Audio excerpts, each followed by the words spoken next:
Hello दोस्तों, कैसे हो आप सभी। आज मैं आपके लिए कहानी लेकर आई हूँ जब उम्मीद टूटती है।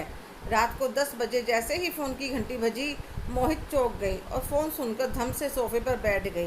विभा बोली, क्या हुआ। वह अनुज का एक्सीडेंट हो गया है।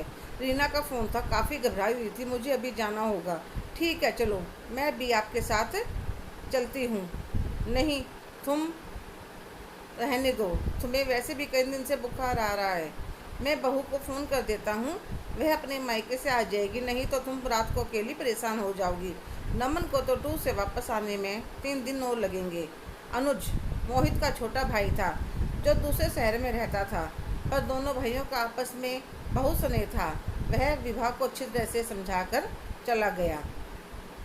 नमन का 1 घंटे बाद फ़ोन आता है तो विभाजी उसको सारी बात बताती है और कहते हैं, निशा अभी तक नहीं आई बेटा।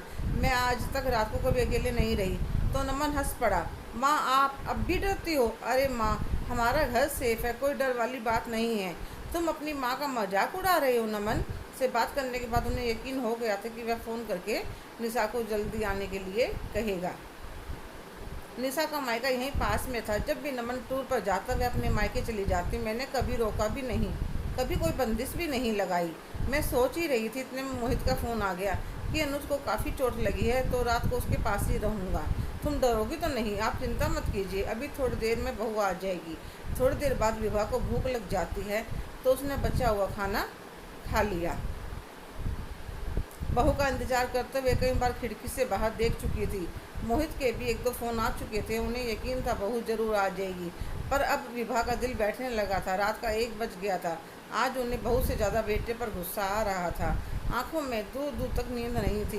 पहले बुक पढ़ने लगी, फिर फिल्म देखने लगी, पर किसी भी चीज़ में मन नहीं लग रहा था।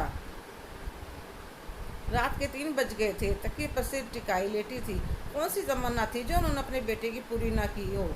उसकी खुशी में खुश होते रहे। उसने निशा को पसंद किया तो हमने एक बार भी कुछ नहीं कहा। जैसे बेटा कहता वैसा ही करती।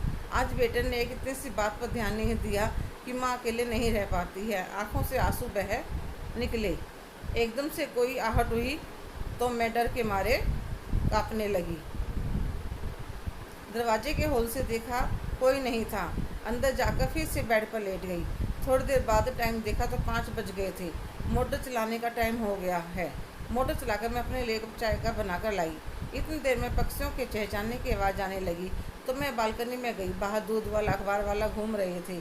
यह ज़िंदगी की पहली ऐसी रात थी जो इस तरह बीती थी। यह रात बहुत कुछ सिखा गई। किसी से उम्मीद मत करो। जब इंसान उम्मीद करता है तो वह पूरी नहीं होती तो बहुत दुख होता है। रात की उदासी सुबह ठंडी हवा के झोंकों के साथ गायब हो चुकी थी।